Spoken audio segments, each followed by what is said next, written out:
Bună seara, toată lumea! Bine v-am regăsit la știrile de la ora 23 alături de Gunoiul Flocin, prezentatorul vostru numărul 1 din România. În această seară vreau să vă prezint un clip al unui băiat de 16 ani care a cutreat YouTube-ul românesc, acel videoclip numindu-se Dacă știrile ar fi pe bune. Și sunt sigur că vrei să rămâi până la sfârșit ca să-l vezi. De fapt, chiar nu vreau.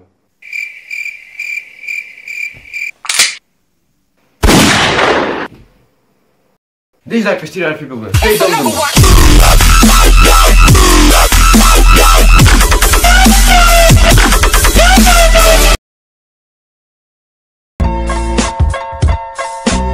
Bună seara toată lumea, știrile de la ora 19. În această seară vreau să vă prezint un băiat, sau mai bine spus adolescent de 16-17 ani, care a fost prins pe deep web, ba chiar cumpărând arme, droguri și alte substanțe nocive. Sursele mele spun că au ajuns chiar acum la locul... Bă, vere, cât ghinion să ai, mă? Mă jur că nu mi-aș dori să fiu în locul tipul ăstuia. Băi, de bună, are ușă ca a mea.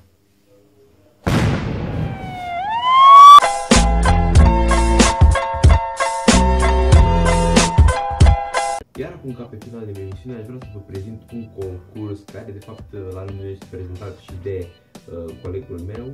Acest concurs necesită doar registrarea numărului, adică trimiteți mesaje la numărul 22207 și puteți câștiga tocmai acum un iPhone 6s. Vă las pe mâna colegului meu. Hei, tu de acolo, vrei să câștigi un iPhone 6s? Da, chiar vreau un iPhone. Păi atunci va trebui să răspunzi la o simplă întrebare. Să începem.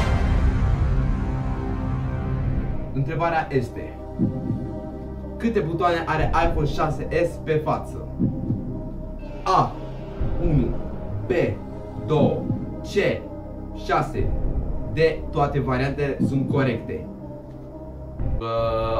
1, răspunsul meu este final A. Felicitări, ați câștigat iPhone 6s, un nou iPhone 6s care va fi livrat la dumneavoastră în timpul dumneavoastră în chiar nu mai mult de 3 zile. Fiți pe față. Băi, nu câștigă un iPhone. Câștigai un iPhone, bine, bă!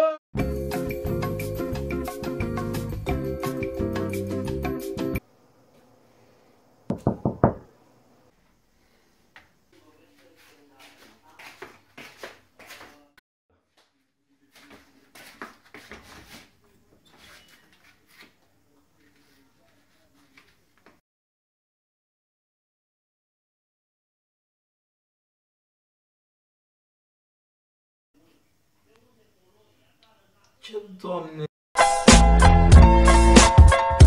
Bună seara toată lumea, bine v-am regăsit la știrile de la ora 7 PM.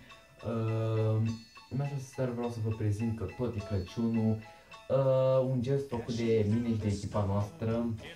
Un gest caritabil, mai bine zis, în cartierul Ferental din București. Bun, să vedem despre ce este vorba.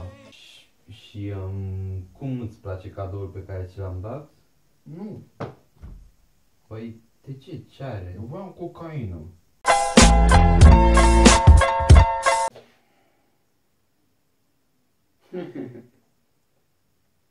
Un moment în care să ne amintim de momentele frumoase petrecute în familie.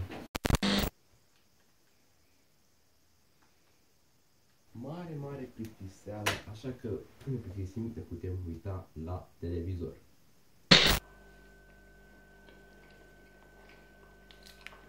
Pentru viața sănătoasă consumați cât mai multe legume și fructe în fiecare zi. Fraților, bine v-am regăsit la un nou episod. În acest episod vom juca ceva special GTA 5. Dar nu vom începe acest live fără a ne rula un joint.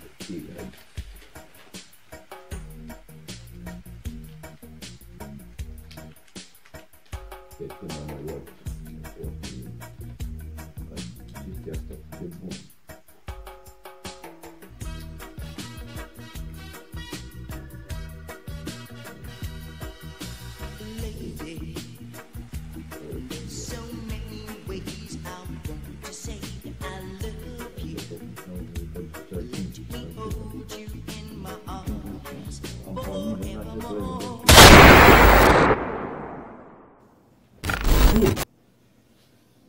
Da, ați văzut și voi ce s-a întâmplat. Se pare că de aici putem scoate o lecție de viață. Niciodată să nu te pui cu legea, mai ales cu poliția. Tot ce faci ilegal se poate afla și fiți pe fază. Bine v-am regăsit. Da. Știu că n-am mai postat, dar am pregătit acest sketch sau mini sketch, cum vreți să-i spuneți. Crăciun fericit, trebuia să spun prima oară, dar am uitat. Și da, am muncit destul de mult, scuzați-mă că calitatea nu este foarte bună, adică ați văzut și voi la videoclipe cu green screen sau chroma key, pentru că ăla nu e chiar green screen, e filmat pe un perete de-al meu alb și e destul de bine, dar nu de fapt destul de bine, nu? E binișor, dar nu e destul de bine astfel încât să fie o performanță cât mai mare. Și da, îmi cer scuze dacă se strâng multe vizionări și multe like-uri, probabil o să continui seria de mini sketch-uri și o să-mi iau ceva mai profesional. Dacă nu, rămânem la gaming și sketch-uri mai puțin profesionale. Dar eu cam atât am vrut să vă spun. Mamă, deci tușesc, nu știu de ce, pentru că nici nu sunt răcit și habar n-am ce am, da, mă rog. Dacă v-a plăcut, nu uitați să dați un like, un share, un subscribe, pentru că mă ajută foarte, foarte mult. Am zis mult, fac așa, mult. Eu m-am dus, eu sunt Ducu, am fost Ducu, voi rămâne Ducu, da.